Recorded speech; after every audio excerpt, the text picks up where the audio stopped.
welcome to today's live stream. I am Sarah Ann Shawless. I am the founder and um, principal interior designer for Intrepid Interior Design, and I am going to walk you through a current design that we're working on for a client in Tucson, Arizona. Um, this client, just to give you a little update about the client in general, is I've been working with them for about 8 months. They're extremely kind, really great people to work with. They have a lot of square footage, but the best part about their property is they have um, a great view of the Catalina mountain range. And so um, that's what's kind of inspired the layout for some of these designs. Um, but I'm going to go over with you um, what maybe questions they're having. I have a lot of clients that when they come into the design process, they maybe think they know what they want, or they don't really know what they want. And so finding that information out is part of my job. And I do that through a couple of different processes, one of those being an inspiration book, general conversations, um, and then moving forward with like creating material boards or idea boards for them, if they're not really, in the know of what they want. But this client was very specific. And in our initial meeting a few months ago, they had requested something that is very like updated, modern Hollywood style. They really love the way that some of the California houses look on the inside. And so I put together a lookbook for them back in November. And so I was going to bring that up just so you can see what it looks like to give you an idea of the design direction that we're going. Um, and then just to give you a little bit more background about me, I don't think I've said anything along those lines, but um, I'm working on a way to actually be on screen. So hopefully that'll happen soon at the end of July. But I am a formally trained interior designer. I have a undergraduate and master's degree from my undergraduate's from Valdosta State University. It's a 5-year art degree. If those of you who are listening or watching are students, um, please feel free to reach out. I'm also very proactive about trying to help people coming into this profession to understand exactly what they need to know and the process of what it's like to actually become an interior designer. And then I received my master's in interior design from Savannah College of Art and Design. Um, it's been almost 6 years, so I think it's been right at 6 years. And my studies when I was at SCAD, specifically my thesis, were focused on interior design and wellness. And it's something I kind of do in the background. I think I've explained a little bit of this on some of the other videos that I started with, but um, I kind of do this in the background for clients already. Not all designers have this knowledge base, but it's something that's interested me, is that sometimes interior design can cause disease. And that includes the way that things are laid out or the materials that we use, the lighting that we use. Um, and so I will sometimes mention that or go back to that, and I'll do another video on that topic, explaining that information and doing updates on that information so you can learn as a consumer or as a potential interior designer. Um, but it's really important to me to educate clients in general and throughout the design process. And so um, this is a way for me to speak to a wider audience and hopefully educate you as well on what it's actually like to be an interior designer and what it's like to walk through a project from start to finish. And so that's why the channel is named Not HGTV, because I guarantee you it is not a 30-minute episode. It doesn't happen overnight. It takes days, months, years for some projects to get through and finished and done really well and professional. And I can also explain to you the differences of what it's like to go on a design project with someone who designs professionally and someone who's a DIYer, and how I can actually help DIYers as well. Um, so I'm really excited to be sharing this channel with you. I have finally gotten to the point in my building my business, which it'll be our 3-year anniversary in October, to be able to share this content with you more regularly. So I'm really looking forward to that. So we'll just jump right in here. I'm gonna bring this presentation over. So this was the initial presentation that I went over with the clients in November. They really seem to like it. The best part about them is they have told me what they don't like and what they do like. And that's when you walk into an interior design consultation where an interior designer is giving you an inspiration book or, a couple of pictures of the design direction. If you can tell us what you don't like, it's almost just as important as telling us what you do like. And so I try not to overwhelm clients with more than 20 photographs at a time, just because I want them to feel like they don't have so many options, because design can be that way. It can be overwhelming. And even in my profession, doing it professionally, you probably scroll on Instagram quite a bit. And when you're doing an interior design project, you probably get hit a lot with the ads of things that maybe you should consider purchasing for your project. But for me, because I like so many styles, I get quite a lot of Instagram ads of different styles of items, and so it can be very overwhelming. I actually have tried to catalog most of those so as resources. But we'll jump right in here. So they said California modern, more of that Hollywood Spanish style, modern style for their home. And I named the photos with numbers so that we can easily talk about them. Some of the feedback I received on this page was that maybe one was a little bit, number one on the bottom left-hand corner was a little bit too industrial. Number two is kind of a little bit more what they're looking for. Three, they didn't like archways. It reminded them that it made the space feel dated to them. And they really liked on picture 8 the natural wood, which they already have a lot in their house, which is fantastic. A lot of people, when they come into a house, especially with wooden exposed and stained windows and door frames, they're like, oh, we have to paint those. You don't. It brings another element of nature and that feeling of home. At least I think so in projects, and I think they feel that way too.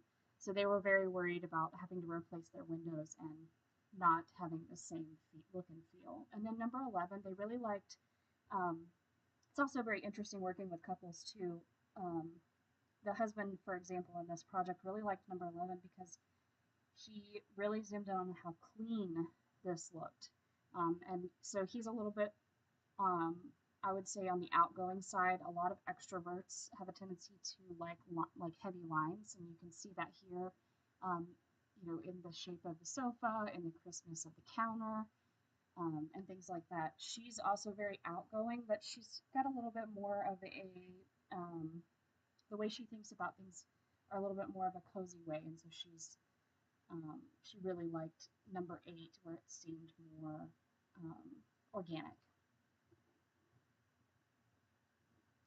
This to them, this photo, they immediately were like, no, this is not what we're going for. So with that California modern or Hollywood modern, you kind of get a range of designs. And so the reason why I included a lot of different photographs here is I wanted to see how far modern they wanted to go. A lot of times when people say modern, they really mean transitional. And they said that this was too modern for them, which I would agree. It doesn't actually fit their house quite well. So I was very happy that we were on the same page here. This one we got kind of stuck on in our meeting, which was very interesting. It's one of my favorite pictures out of this entire presentation because it shows the ability to be eclectic. And in that definition, that means mixing old with new. So, they have travertine tile or stone flooring, and then they have a beautiful industrial metal door. But they still have the rich wood tones of the doors and the furniture And again, the lighting is a little bit more industrial. And they were very intrigued by this. They felt like it was done really well, and maybe that this is something that they wanted to do. Where when you walk into the house, and I'll go through the floor plan with you shortly. When you walk in the front door currently, you can actually see the backyard, but you can't quite see the mountains. And so um, they were really liking this idea of this vestibule where you walk through and you can see straight through into the backyard. Number 19 I put in because some people prefer mixing their cabinet colors and some don't. And so I was asking um, them visually in this to kind of get the feel of whether or not they like that continuity or if they want the change. They really liked how number 19 had a layout of bar stools, um, but they didn't necessarily like the materiality. They felt like it was a little more farmhouse than they wanted, so that was a really great direction again there to learn from them. Number 9, they said they liked very much, but they would prefer a patio structure, which they already partially have. Number 17 they liked. They didn't have very many comments about it. Number 16, um, I was trying to explain to them that they can do things like in-wall features like this. So I saw this design, I really loved it. I loved how they catered to that wine bar, but it's not a piece of furniture, so it's not really taking up floor space in your room. And they have the ability to do this in their living room area. So we went over this and they really liked that idea, but I don't know if we'll go that direction. And number 12, again, was a little too farmhouse for them. And so that feedback, again, even though it's a totally different picture and technically really a different variation in style, it was helpful for me to see that again. And then this, I don't know if any of you have ever seen this on Instagram, for those of you who follow some interior design pages, but this is such a cool idea. I'll have to mark in the comments below who to follow for the design on this, but you know, we talked about doing this in their project where you have a panel that slides to organize that you're not even expecting to be there. And I just think that I wanted them to think outside of the box. Again, this is another in-wall system that you wouldn't expect to be there, but again, it's helpful for, because, and she was very rightfully worried that there wouldn't be enough storage space in upcoming designs, which I think I'll show you in a minute that we solved that issue. This one they liked a lot. The only thing that they felt, you know, kind of out loud that I grasped from this one is that it was so white, which I agree. It's very clean, like one of the first photos on the first slide, but again, it's overwhelmingly white, and I think that they wanted a little bit more color and texture and contrast than that, which is a great comment that they made to help me find materiality that fits their style. And then we are working on their whole house, so I did include pictures of other rooms. They really liked this. They liked the layering. I was trying to explain to them in this that they can create balance and use eclectic wood mixtures. So, for example, you can tell that the bed frame is a different color wash than the chest and even the bench, even though the bench and the chest kind of balance each other out. And so that really, I think, helped them kind of picture, oh, okay, well, maybe we can use some of our existing furniture and it's acceptable, because those things grow with us as we purchase them and use them. And then these were some more kitchen ideas. They really liked the open doorway in number 5. They didn't really like the hanging pan style. It's a little bit more rustic than what they're looking for. Number 6, they do like the stone. However, they were concerned about it, whether or not it would clean well. And if you notice, it's not near a cooktop. So that's the key in that design feature right there. So I highly, highly praise the designer for that one, because we're not worrying about whether or not you can wipe that down or get pizza sauce off of it, because you never know. And then the client really loved 15.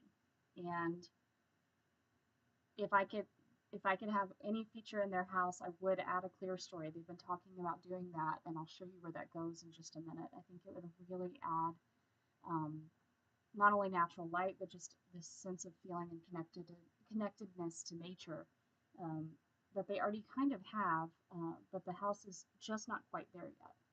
And number 10, I included because you can see the transition between flooring materials. So this was a big question that came up in our initial meeting. They have beautiful parquet wood flooring currently throughout most of their house. Some of it in the kitchen, however, has been damaged over time, which happens. Um, and I just wanted to show them that it is possible to have, you know, for example, in number 10, this is an Arto brick, I believe, and then a hardwood flooring.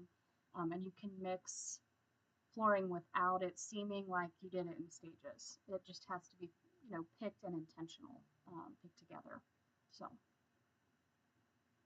and then this last page, they really, really liked number 18. They loved how the fact that you could see the industrial door and then you could see the original sliding glass door in the back, the mixture of furniture, and the fact that um, the furniture was so mixed, which I thought was very interesting. They do like that eclectic style, but it can't be rustic and it can't be farmhouse. And so that really gave me a great understanding of where to push them, what to show them next, and how to select materials and finishes and furnishings and lighting moving forward for them. So I'm gonna, let's see here. I'm gonna jump right into actually I'm gonna jump into the model. Um, so the original floor plan, and I'll walk you through it. I have a white blank version of their floor plan that I've scanned in LiDAR technology. So that's another thing that if you don't know much about Intrepid Interior Design, I'm very big on understanding and using the most updated technology that we can in our field. I don't know why people get stuck, but I'm very fortunate to have been in the design field when I was, because I started out in like a home builder 3D software that took hours and hours and hours to render in school. And so I learned Google SketchUp 2 years later in my undergraduate. Thank the Lord for Valdosta State University teaching me that, because I have used it and used it and used it. So this is um, Google SketchUp, but I use a program on my iPad or my iPhone now that actually will digitally scan rooms and houses. And I'll create a video showing you how that works. But um, it's fantastic. I don't have to measure. I can see things like the ceiling, where the light switches are, and I can scan and measure a client's house within, like this took me 35 minutes to do their entire house. It would have taken me half a day, a full day's worth of work. So it really helps with workflow. It also helps with billable hours to clients. Um, and it's just fantastic for including details that you may not have picked up on in the old ways of measuring for interior design projects. And I found that it's actually pretty accurate. It's usually within probably 1 inch to 1/2 of an inch accurate. So it's good enough for interior design drawings going out to bid for contractors and architects. So this is their current layout in their house. Let me turn a couple of the items on here so you can see a little bit better. So they have these lovely skylights here. I think I turned the beams off. They have these beautiful wood beams and a wood ceiling. And then they have this kitchen layout. So just to walk you through really quickly, this is the backyard. And I hope you can see my hand here. You've got a sink that looks out, which is fantastic. Then you have this island, which seems to not really work very well for them. And this little jut out is just an older design feature that doesn't work in any way. It just takes up space. I don't know if you can see that there. And then you have a double oven and a refrigerator. And then this is a pantry pull-out system, which actually wastes a ton of space.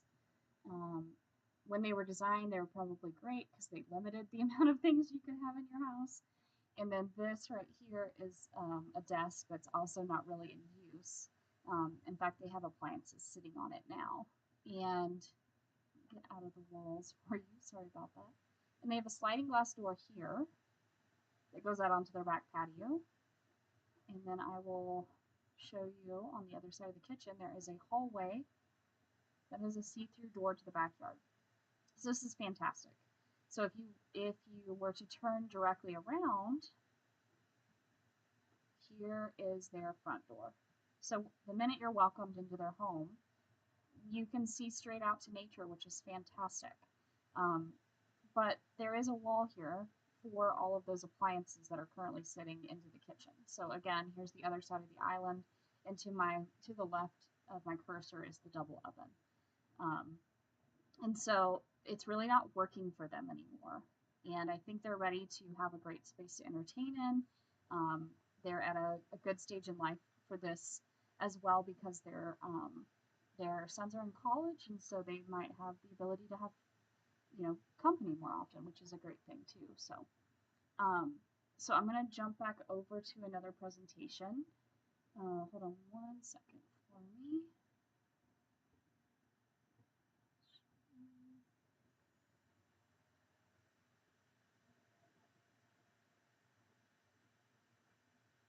Okay, so right now we are at about 8 months.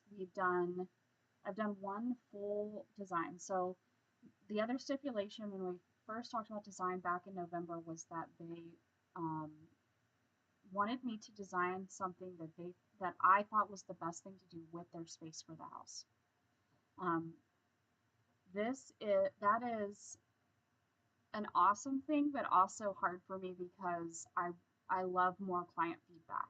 Um, and so for them to not really give me any parameters makes my job harder, but also way more awesome because I actually get to imagine all of the possibilities. So I went through about, I would say, 6 different layouts that I felt like maybe they might work, but they didn't work. And so I presented them with this option um, because I wanted them to see the bones of their house are fantastic and they have the ability to do this for entertaining, but also just for themselves. So let's jump right in here. So the option 1 that I designed includes a 15-foot long island with storage on both sides, um, a coffee and wine bar, and then bifold doors that open directly onto their patio. So um, this really connects them to nature. It also does away with that single door view, which we'll jump into in just a second. And so this is the floor plan here. I'll go over it with you. It's a little fuzzy. You've got their 2 existing sunlights there. So I did the lighting centered based on those through the beams as well. But here you have the 15-foot island, and it's about, I think it's 42 inches wide, so it's quite wide. And then this whole side here is a hangover enough, about 12 inches, to put bar stools under. And then on this side is completely open as well for bar stools, but there's still 18-inch deep cabinets underneath for storage for items that they don't use all the time. And then on this side right here, in their old hallway looking out, is their coffee bar. They're big into coffee in the mornings, so I wanted to give them a place to enjoy that, and also to have a separate space to lay out snacks or charcuterie, wine, things like that when they have guests over that maybe are not where they're cooking their main meal. And then underneath their existing HVAC soffit, there is a cooktop area, which I was hoping to use some of that dead space to add the ventilation, and then the refrigerator and double oven. And so this gives them, and the kitchen, the sink would be in this island. And so that would give them a perfect work triangle, no matter which way they were going. And then this space right here completely opens up to the backyard.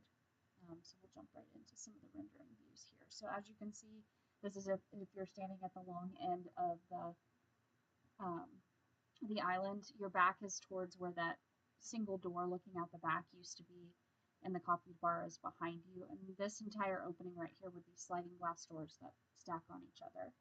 And I've included a space for those to kind of pocket into so you don't see them or don't see them as much.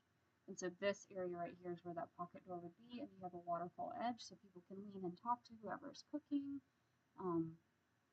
but again, it's directional, so people are not trying to shove a bar stool maybe where it shouldn't go. And then you can see that this is completely open underneath, and that would be where you'd have your long-term storage for, say, dishes for Thanksgiving and things like that. And then here's a view of the coffee bar. Hopefully would include a wine fridge or a beverage fridge, and then, decorative but also useful items such as fresh fruit, where their glass storage is, and things like that. And I included this rock texture because they liked it, and also because I think it would be cool to wrap into the rest of the house as an architectural feature. And then this is just a view of that corner there. And so this really opens the entire kitchen and serving area, which many people use nowadays as an entertainment area, up for them instead of kind of enclosing it into this U shape that you saw in the previous layout. And then option 2, I work with a local cabinet maker in Tucson. He's fantastic. What I like about him is he will tell you what you are getting and what you're not getting. And a lot of people don't explain that. So I'll jump right in here on the floor plan. So in order to explain this to you, it's basically the original layout of the kitchen that I just showed you at the beginning in white, with the exception of moving a couple of the appliances. So now the hood and stove would go at the end here, which would take the place of the double oven in the refrigerator. And then you have the refrigerator and another double oven location, and then a small island. So that's what that would look like in perspective if you were standing in the living room and looking through to that existing wall layout. And as you can see, the sink would be here in front of the window, and then you have the stove top and cabinets around that. And again, the island, you're seeing drawers for storage, your refrigerator, your double oven, and then an open counter space, maybe for a coffee station. And that's that same look there. And then this is looking at the kitchen sink. It would be the exact same layout as they currently have, updated appliances, maybe an updated sink, and things like that. So that's option number 2. So that brings us to today. Let me transition back over here. So what we're working on, and what I worked on partially on Monday, if you want to go back and take a look at how I set this project up in SketchUp, and I'll turn off some of these layers here so you can see a little bit better.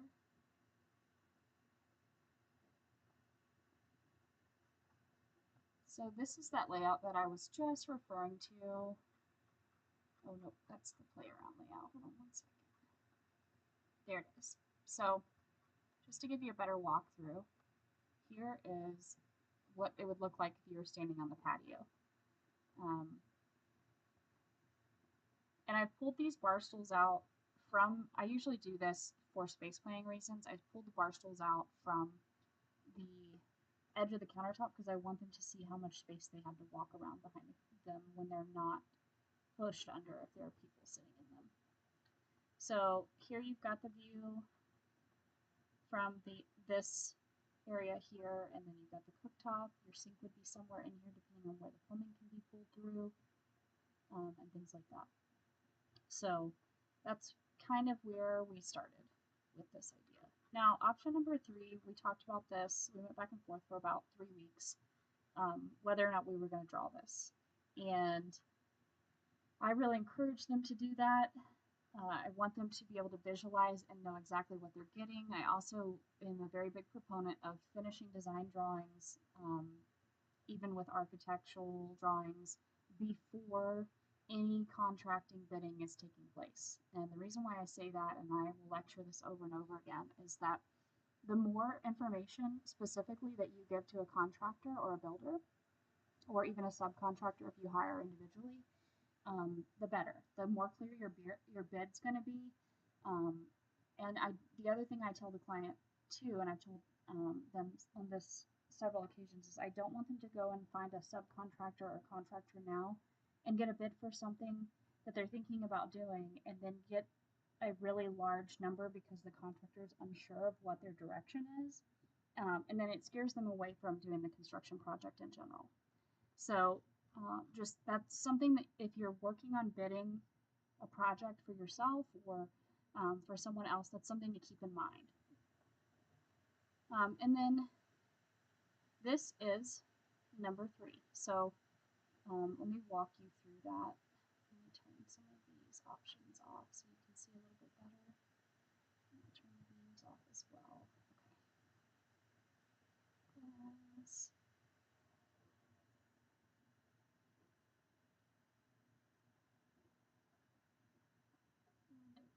Okay. So when talking to the client, the other option, space planning wise, was this. They wanted to see the reverse of what I designed. And so I thought it was a great idea because then that means they don't have to change their plumbing for their sink, which can be costly. Plumbing is expensive, especially labor. And so I encourage them to see this because I want them to know that they can see all of the options and not just one design option. So in this instance, it's almost the exact same length here as the 15-footer. I think it's a little bit less than that. Let's take a look here. Yeah, it's 15 feet. It'll be roughly about 15 feet. The only thing that it really affects is the ability to have more storage on the walls in the back and to have this layout. So, and the other thing too is when you're looking through towards the back door, which they wanted to possibly keep, which I understand, you may see the refrigerator or the oven. And so that's another thing that they really will probably have to think about quite a bit. And this is what that looks like. Now, I will say this floor plan, it is not as efficient because 2 reasons. One, when you have the beams turned on, which I'll turn on for you so you can see, you can tell on this side, let me stand in here and turn the ceiling on as well.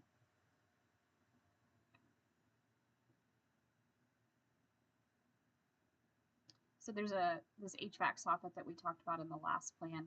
It exists already, and it probably goes through this closet that was existing. So it will probably continue all the way across. And so that view, give me 1 second, I always get stuck in walls. That means that the cooktop's not going underneath there. And so we have to figure out what to do above the cabinets on the other side.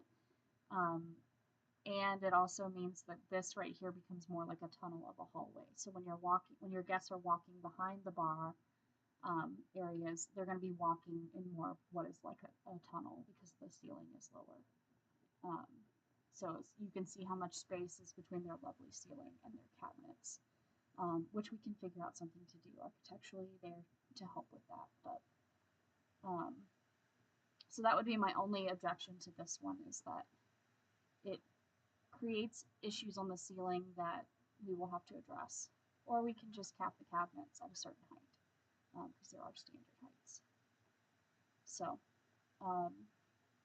so that's kind of where we are. So I'm going to finish this out today. Oh, and then I'll update you on the rest of this too, which I thought was a very creative, great thing that the client was wondering about. Take the ceiling out. And again, yeah, we're good. Okay. So currently in their back area, they have this beautiful big master bedroom. It's fantastic. It feels like a great space. However, they have a very small walk-in closet. And so their question to me was, what if we used the space for the walk-in closet as the pantry, a walk-in pantry? And my other idea was that on this side they would put a linen closet because they don't really have places to store bed sheets and towels and things like that. And so it would either be a combination of a linen closet and pantry, or just a pantry. And so I'll be drawing those options in today as well, and I'll keep you informed and updated. And then they have been considering getting rid of this door, and so we would put a bank of wardrobe cabinets along this wall, because the client really likes the bed. Currently, the headboard wall is this wall. Really likes waking up to the view of the mountains, which I don't blame her at all. And so that would be option number one. And then the other option that I didn't propose during my last meeting and that I thought about a couple of days later was that they have a lot of space. And so it can either feel great in master bedrooms when you have a large bedroom and not a lot of furniture, but I am going to create a secondary layout in there for their closet. And I'll show you exactly here. So this would be about 8 feet. Let's see. Let's maybe do 6 feet. 2 feet, 2 feet, 4, and then you need 3. So I need 7 feet for a walk-in. So there's about 7 feet, and then a wall thickness is usually around 5 or 6 inches. And since I'm on a different layer, I'll add box to fill the wall. So my idea, we'll see what they think. I might have to pull that back just slightly.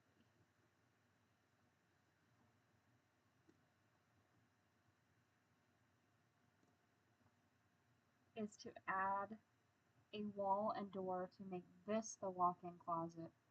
Keep the bed location the same and the orientation the same, and possibly adding more windows here, so that when they really are laying in bed in the mornings, they can look out directly at the mountain range instead of just looking at it through a side view.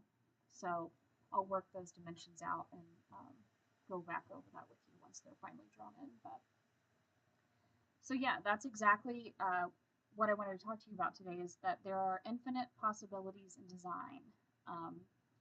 You know, when it comes to design, it is not 2 plus 4 equals 6. It's 2 plus 4 equals infinity. And so that's another overwhelming thing about interior design that I want my clients to know that they shouldn't have to worry about. Because I'm already trying to think about what was said in the previous meeting and how I can create space planning solutions that achieve their goals, but maybe they didn't think about. And then the other thing too is clients sometimes, and you may have been through an interior design project where you hyper focus on details. I know that this client's ready to pick materiality and things like that, but I want them to really think about how they use the space, how it functions, even if it's in black and white, kind of like this model is right now, before they go to pick all of those things. Because once you have a functioning space that you're like, yes, this is exactly what I want, this is how I move forward, that's how the clients sleep at night. I want them to look forward to their project. I want them to look forward to their design solution, not just, okay, well, here are the possibilities, I don't really like any of them, I'm not sure how we're going to move forward, and things like that. And so I really want them to feel like they have a design resolution. And that's how I practice with all of my clients. And then hopefully, after this layout, we will have a design resolution on a direction that they want to go in. And then we can do all the fun things like pick materials and bar stools and lighting and cabinetry and countertops. So that's basically where we are in this project, and I'm really looking forward to seeing how it's going to turn out. I don't think that they can make a wrong decision. I think we'll just learn, based on what their feedback is, how to move forward and how to help them create their design goals. So that's pretty much all I have for you today. I'm going to keep working on this here. I think the other thing too is, like, you might have just heard me out loud calculate space. I'll go over in another video dimensions of space. And so there's a thing called human scale, which I'll talk about, and then there's also just general space needs for humans for building structures and houses. And I've learned them mostly just from using them in everyday drawings and designs, but there are resources for that. So if you're looking to draw your own or try to get your own ideas out, but you want to know how deep is a hanging rack in a closet, how many feet do you need to be able to walk into a walk-in closet to make it actually work, things like that.